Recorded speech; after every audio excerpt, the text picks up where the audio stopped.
Oi pessoal, aqui é a pastora Selma Benjamin do Ministério Sarando Vidas Online Healing Lives, gravando 9 vídeos para vocês. Obrigado pessoal que me segue no meu canal, pessoal que manda recadinho com saudade dos vídeos. Estou andando muito ocupada com o ministério, fazendo isso, fazendo aquilo, e de repente a gente deixa um pouquinho os vídeos de lado, mas nós não esquecemos, sempre que podemos retomamos e vamos fazer isso com mais frequência, porque eu quero que vocês recebam vídeos informativos. E hoje nós vamos falar sobre profecias que estão se cumprindo. E uma profecia em especial, particular, que eu quero trazer hoje e falar para vocês, é a reconstrução do terceiro templo em Israel. Sim, gente, está sendo tudo preparado para que o terceiro templo em Israel se reconstrua. E aí, junto com isso, está ligada a volta do Messias. Nosso Jesus está voltando. E olha que coisa maravilhosa, que notícia boa saber que nosso Jesus está voltando. Por isso, eu separei aqui um texto que está em Apocalipse 11, versículo 1 e 2. Nós vamos ler esse texto, nós vamos interpretar esse texto com a luz da Bíblia. E eu vou dar para vocês assuntos que estão acontecendo lá em Israel, para vocês saberem que como estamos perto disso aqui acontecer, tá? Ó, o texto que eu separei está em Apocalipse 11, versículo 1 e 2, que fala assim, deixa eu ler para vocês, fala assim, olha só. E foi-me dado uma cana semelhante a uma vara. E chegou um anjo e disse, levanta-te, mede o templo de Deus, e o altar, e os que nele adoram. Deixa o átrio que está fora do templo, não meça, porque foi dado às nações, pisarão a cidade santa por 42 meses. Então vamos entender o que esse versículo está falando, vamos entender o que está acontecendo aqui. Olha só, gente. Em Israel, nós sabemos que o lugar do templo, onde o templo de Salomão, o primeiro templo de Salomão foi construído, hoje tem lá uma mesquita chamada Mesquita da Cúpula Dourada, que é onde os muçulmanos chegam ali para adorar lá.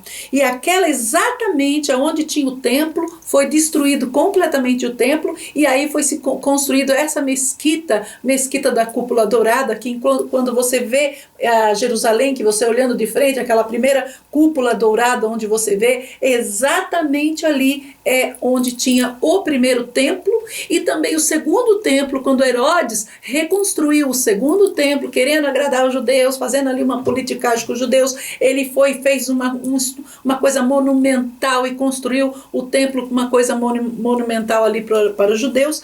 Mas no ano 70 depois de Cristo, como Jesus profetizou em Mateus 24, versículo 2, no ano 70 foi completamente destruído. Então não tem nem resquício nem do primeiro templo, nem do segundo templo. O que tem lá é no caso o átrio, né? O pátio em si, completamente plano lá em cima, e tem o muro da lamentação, porque o templo de Salomão tinha um muro alto que cercava todo aquele templo, e como Jerusalém fica no alto, então onde você ia de Jerusalém, onde você ia em volta de Jerusalém, você estava olhando para o templo, que era uma coisa de adoração para os judeus, e ali eles apresentavam sacrifícios para o Senhor. Mas depois o ano 70 foi destruído, e ali não tem mais, e os judeus, gente, são proibidos de colocar os pés naquele lugar. Não pode. Se um judeu começa a querer ir lá, dá guerra lá entre eles, porque os muçulmanos acham e dizem que os judeus são impuros e eles não podem pisar o lugar, porque o lugar é santo, por isso, por aquilo. Mas nós sabemos que tudo isso é coisa do inimigo, tentando impedir que o povo de Deus esteja no lugar que realmente eles teriam que estar. Mas por que nós vamos falar agora da reconstrução do terceiro templo? Por quê? Porque vocês viram que eu li aqui em Apocalipse, que o terceiro templo está na profecia de Apocalipse, e Deus dá uma visão para João, e ele fala assim, pega uma vara, pega uma fita métrica, vamos dizer, né, hoje trazendo para os nossos dias, e vai lá e mede, começa a medir né? Mede qual é o espaço que nós temos lá dentro para a reconstrução do templo. É isso que está escrito aqui no capítulo 11, versículo 1 e versículo 2. Só que Deus dá uma ordem extra para João. Ele disse assim: mede, mas você vai medir só aonde o espaço que vai precisar realmente para o templo. O resto que está no lado de fora, que é o chamado o átrio, né? A parte de fora, o pátio, não mede. Não mede. Por quê? Porque esta parte vai ser dada aos gentios. E eles vão pisar nesta área aí por 42 meses, dado às nações. Por que 42 meses? Porque 42 meses, gente, aí é que entra o que eu vou explicar agora, e eu quero que vocês tenham bastante a calma para entender o que vai ser explicado agora. Nós sabemos que o mundo vai passar por um período de tribulação, né? Que nós falamos são 7 anos, né? 3 anos e meio, depois mais 3 anos e meio. 3 anos e meio, no caso, é a pré-tribulação, e depois entra 3 anos e meio geral, que aí seria os 3 anos e meio onde o anticristo realmente estaria reinando, e aí onde vai ter assim caos, destruição, marca da besta, e as pessoas vão ser praticamente obrigadas a servir o anticristo, e vai ser um caos realmente no mundo, um caos em termos de servir a Deus, um caos em termos de religião, mas uma paz enganadora. O inimigo vai trazer, o anticristo vai trazer uma paz para as nações enganadora, tipo assim, eu estou no controle, agora as economias estão todas bem sucedidas, fazendo dinheiro, mas é uma paz enganadora, porque no caso, ele quer atrair as pessoas para ele, para o governo dele, para que possam adorar ele. E quanto o Senhor disse assim, mede o espaço para que seja reconstruído o templo. Por que é necessário que se reconstrua um templo ali em Israel? Porque, gente, em Apocalipse 13, como eu estou falando aqui, fala do anticristo. Apocalipse 13 fala que ali assentará uma imagem para ser adorado. Se não tem um templo, aonde vai se sentar o anticristo? Aonde? E aí é chamado a abominação das abominações. E também tem um texto, 2 Tessalonicenses, eu anotei aqui, 2 Tessalonicenses 2, 2 Tessalonicenses capítulo 2, versículo 9 a 13, que Paulo fala do anticristo e que o anticristo sentará no templo e ele fará para ser adorado. E aí Mateus, lá em Mateus 24, Jesus fala da abominação dos templos, aonde acontecerá a abominação dos templos na cidade santa. Por quê? Porque o templo de Salomão, consagrado ao Deus vivo, o lugar que Davi comprou, aquele espaço, gente, foi o lugar que Davi comprou, também foi um espaço, toda Jerusalém, um espaço que Deus trouxe Abraão, foi o mesmo lugar que Abraão sacrificou Isaac, ele foi levar Isaac para ser sacrificado, mas ele não sacrificou porque na hora o Senhor proveu para ele, né, a ovelha para ser sacrificado no lugar de Isaac. Agora, ali naquele lugar, Davi comprou um pedaço especial, e naquele pedaço especial, gente, Salomão escolheu para construir o templo.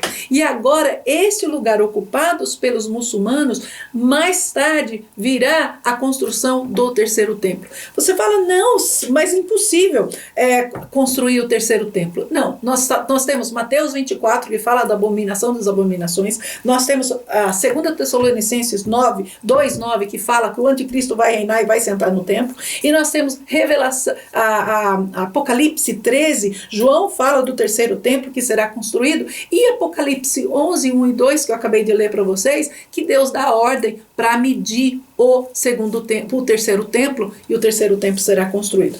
Agora, como pode ser feito isso? Como esse templo pode ser reconstruído num lugar onde tem uma mesquita, gente, que pertence aos muçulmanos, e nós sabemos que os muçulmanos são terríveis em relação a defender a fé deles, em defender aquela mesquita e achar que o lugar é santo e é deles.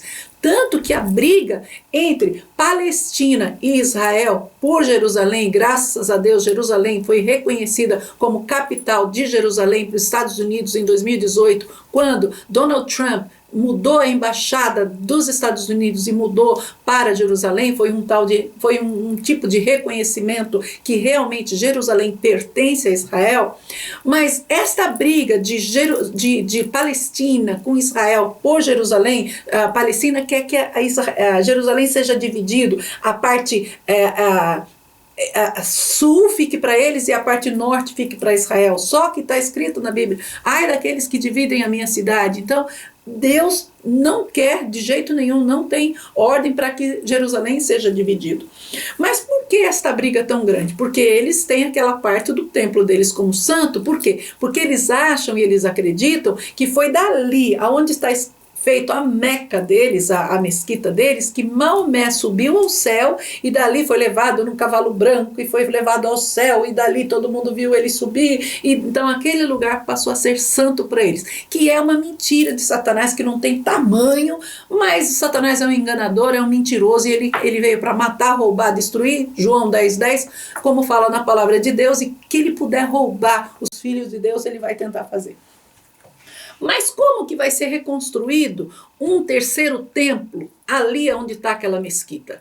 Impossível, porque o mundo muçulmano, o mundo árabe vai entrar louco. E aí quando eu digo mundo muçulmano, está ali a mesquita, mas todos os muçulmanos, eles fazem, os que são permitidos entrar em Jerusalém, em Israel, por exemplo, os iranianos não, porque eles não podem entrar em Israel, mas alguns iranianos sim, que têm vistos, e outro visto de outros países sim, mas os que realmente só moram no Irã, não, eles não são permitidos entrar. Mas, por exemplo, o mundo árabe, o mundo do Oriente Médio, Líbano, Síria, Egito, Catar, Arábia Saudita, todo aquele povo ali, gente, eles são muçulmanos e eles olham por aquela mesquita. Então, se Israel chega e fala assim, olha, vamos agora, que os judeus têm o sonho de reconstruir o templo. Veja que vai ser feito pelos próprios judeus a reconstrução do templo, e eu vou mostrar aqui na Bíblia para vocês. Então, se os judeus chegam agora e falam, vamos reconstruir o templo. Gente, Terceira Guerra Mundial, com certeza, começa porque os muçulmanos vão se levantar com tudo. Porque, primeiro, eles não deixam os judeus pisar naquela área, eles têm como área deles. Segundo, o que nós vamos fazer lá com aquela mesquita? Mas é necessário interpretar a Bíblia, e é necessário ler o que está escrito nos versículos. E se você prestar atenção no versículo 11 de Apocalipse, no capítulo 11, no versículo 1 e 2, fala exatamente isso. Olha só o que fala. Foi-me dado uma vara de medir, ou seja, 1 metro, né? Foi-me dado uma vara de medir, semelhante a uma vara, e chegou o anjo e disse, levanta, mede o templo de Deus, e o altar e os que nele adoram. Deixa o átrio que está fora do templo, e não meça, porque foi dado às nações, e pisarão a cidade por 42 meses. Significa o seguinte, quando você chega lá, eu tenho ministério em Israel, por isso estou em Israel todo o tempo, e quando você chega lá naquela área, os turistas podem visitar. Agora eles abriram para os turistas visitar toda quinta-feira, dependendo do certo horário, eles abrem e os turistas podem subir aonde está aquela mesquita dourada e podem visitar. Quando você chega lá em cima, gente, é uma área gigante, mas assim, literalmente gigante. E a mesquita, ela ocupa uma área, e a outra área do lado de cá, completamente aberta, não tem nada. E o que nós sabemos que está escrito nesse versículo é, mede só aonde vai precisar colocar o templo. O outro lado você não mede porque foi dado às nações que vão pisar aí por 42 meses. Quais nações que foi dado? Foi dado às nações muçulmanas. Foi dado às nações que hoje continuam visitando e pode visitar, mas está falando nos 42 meses que o anticristo vai reinar ali. Então, nós temos a base bíblica para dizer que do lado da mesquita de Omar, do lado da mesquita da cúpula dourada, vai ser reconstruído o templo de Salomão e vão ficar um do lado do outro. Não vai ter uma destruição, tudo acabar, os árabes agora vão estar tudo felizes com Israel, então agora vamos aceitar que não tem mais mesquita, que não vamos adorar mais Maomé, que vamos agora adorar o Deus de Israel. Não.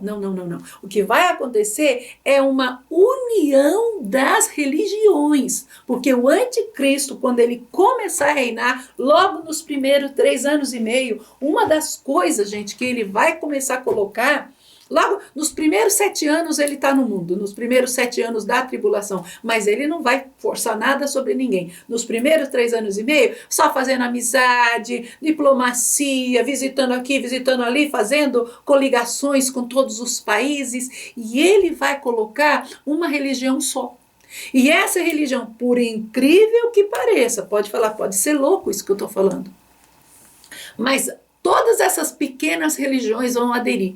A única que a Bíblia fala que não vai aderir vai ser o cristianismo. Nós não vamos, os cristãos não vamos aderir a esta religião. Por quê? Porque nós não vamos aderir. Porque a Bíblia fala que o anticristo perseguiu o povo de Deus. Então vai ter pessoas que não vão subir na primeira vinda do Senhor, vão ter pessoas que vão ficar ali, eles vão lavar as vestes deles no sangue do Cordeiro e vão levar o cristianismo até o fim. Com isso, serão perseguidos pelo anticristo. Por quê? Porque não vão aceitar essa religião única, que vai ser chamada uma religião só, para o anticristo, onde ele vai tentar fazer a paz entre judeus, muçulmanos, budistas, hinduísmo, espíritas, ele vai trazer uma coisa só. E o catolicismo? O catolicismo é o que mais vai entrar na onda para poder ajudar o anticristo nessa religião só. E o cristão protestante, esses não, esses vão estar, porque a palavra mesmo fala, e eles vão estar bem separados e nunca vai se unir a essa religião, porque vai ser perseguido pelo anticristo. Agora, quando você for colocado lá, um do lado do outro, e o anticristo começar a reinar, vai ter uma hora que ele vai sentar no templo e vai dizer, eu sou o Deus, o Messias de vocês. É aonde Jesus vai voltar. Por quê? Porque Israel vai abrir os olhos de Israel. Israel falar, não, peraí, o nosso Messias não é assim que falou que ele viria. Ele não viria dessa forma. O nosso Messias viria porque Israel espera um Messias de glória, um Messias que vai vir na nuvem, exatamente como Jesus vai voltar, só que para Israel é como se fosse a primeira vez que o Messias dele está chegando, e nós sabemos que não é a primeira vez, já é a segunda, porque Jesus a primeira vez veio em carne, morreu na cruz, pelos judeus e por nós, os gentios, que hoje chamados cristãos, mas os judeus não receberam, e nós, graças a Deus pela misericórdia, nossos olhos foram abertos, e nós aceitamos o Senhor Jesus como nosso Messias. Mas os judeus esperam um Messias em glória, os judeus esperam um Messias, e de repente eles vão olhar e vai falar, não, peraí, nosso Messias não é assim, você vai sentar no trono e vai reinar, não. Aí Jesus chamou em Mateus 24 a abominação das abominações, quando ele sentar e vai querer ser adorado como Deus. Quando ele quiser ser adorado como Deus, os judeus vão fazer guerra contra ele, vão se rebelar. E naquilo que se rebelar vai começar uma perseguição geral, não só contra os cristãos que nunca aderiram à religião única dele, como também todos os judeus que de repente os olhos vão se abrir e vão falar, não, esse não é o nosso Messias. Então a construção do terceiro templo, gente, já está completamente tudo sendo preparado, e dentro da profecia vai ser reconstruído. E eu quero dizer para agora, no momento, o que está sendo feito para essa reconstrução. Existe um rabino chamado Shamin Rishaham, eu até não tenho o nome dele, Shamin Rishaham, alguma coisa assim, deixa eu ver se eu sei falar o nome dele, Shamrim Rimshan, porque é um nome hebraico, então eu estou tentando falar para vocês.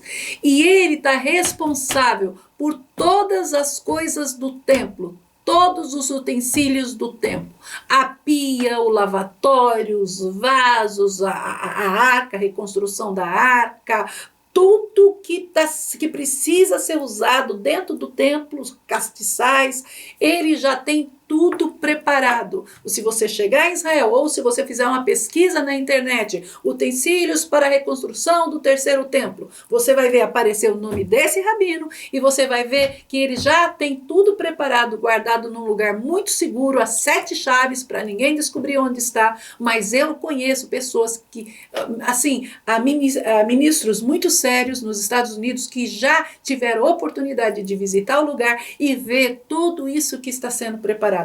Tudo, praticamente tudo. As cortinas dos templos, gente, bordadas, feitas às mãos, aquelas cortina pesada, a pia, o lavabo onde eles vão lavar tudo, os jarros, né, onde que eles vão despejar água, tudo sendo, tudo preparado, guardado num lugar bem secreto em Israel, porque eles não querem que ninguém descubra, porque eles acreditam nessa profecia de Apocalipse 11, versículo 1, versículo 2, eles acreditam que o terceiro templo vai ser reconstruído.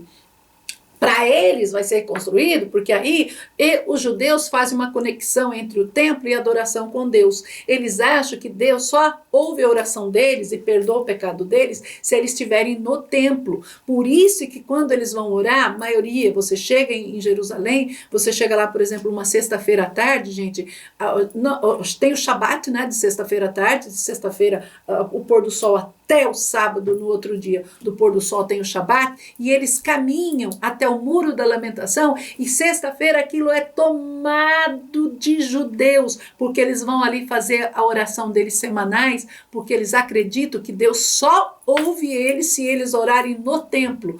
Como eles não podem chegar na área de cima do templo, porque aquela área pertence aos muçulmanos, eles param ali no Muro da Lamentação. E ali é um pátio também grande na parte de baixo, e eles oram, e ficam ali chorando, e eles choram, e eles pegam as escrituras e repete, porque eles fazem a conexão do templo com Deus. Ah, se tem o templo, então agora nós temos o Deus de Israel novamente, cuidando de Israel e olhando para Israel. Por isso é a alegria deles de reconstruir o terceiro templo. E por isso, por esse lado, o Satanás, o inimigo, o anticristo, vai pegar eles, porque vai convencer eles que sim, eu vou fazer um terceiro templo para vocês. E aí vai ser construído, e quando tiver construído, alguns meses depois, ele vai sentar e aí falar assim: a parte de fora não toca, porque foi dada às nações por 42 meses. 42 meses, se você somar 12, 36, metade de 36 são mais 6, 36 com 6, 42, dá 3 anos e meio. 3 anos e meio é aonde o anticristo vai reinar e todos os muçulmanos vão ter entrada de graça em Jerusalém. Vão ter passagem, entrada em Israel. E não é assim hoje. Hoje tem países, por exemplo, o pessoal do Iraque não entra em Israel, porque não passa, não adianta, Israel não dá visto para entrar, pessoal do Irã não entra, pessoal de uma outra área, Afeganistão, uma outra área lá que são realmente contra os judeus, assim, muito contra. Os pessoal da Síria não entra, pessoal do Líbano, eles têm assim muito fechado para esses países do Oriente Médio, ninguém entra em Israel. Nós brasileiros, graças a Deus, temos um bom relacionamento com Israel, nem precisamos de visto para entrar em Israel, graças a Deus por isso, e muitos países do mundo não precisam, visitam, inclusive ano passado eu acho que deu mais de 6 milhões de visitantes, Israel recebeu 6 milhões de turistas o ano passado, esse ano também já bateu o recorde, eu acho que já estão na faixa de 6 milhões e meio de turistas, antes de fechar o ano já bateram esse recorde. Então tem pessoas do mundo inteiro que sim, não tem problema com Israel, são países pacíficos, pode entrar, pode sair de Israel, mas o pessoal do Oriente Médio não, é fechado, eles não podem entrar.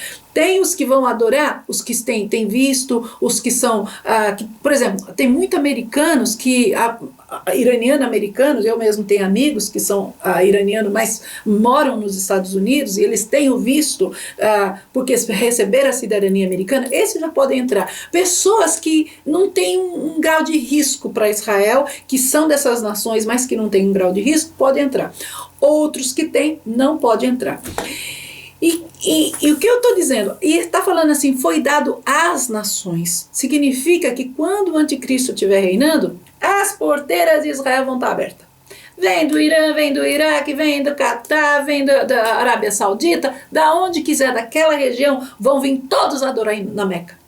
Todos adorar ali na cúpula dourada. Então, veja que a profecia está aqui, está dizendo que vai ter o terceiro templo e as nações, sim, virão para adorar, mas só por 42 meses, que são 3 anos e meio do anticristo. Depois vai vir a abominação dos abominação e a volta de Jesus. E aí, da volta de Jesus, uma grande guerra, será exterminado o anticristo e o milênio imediatamente começa. E aí entra depois o Jesus reina no milênio, tem todo o milênio acontecendo, mas tem também o Apocalipse 21, que fala: eu, João, vi a cidade santa, Nova Jerusalém, que de Deus descia do céu, adornada, preparada como uma esposa para o seu marido. Tem a Nova Jerusalém, gente, que vai descer e se encaixar exatamente onde está Jerusalém de hoje. Como isso vai ser feito? Não me pergunte, eu não sei, Deus é que sabe, Ele é o engenheiro dos engenheiros, arquiteto dos arquitetos, Ele sabe fazer o negócio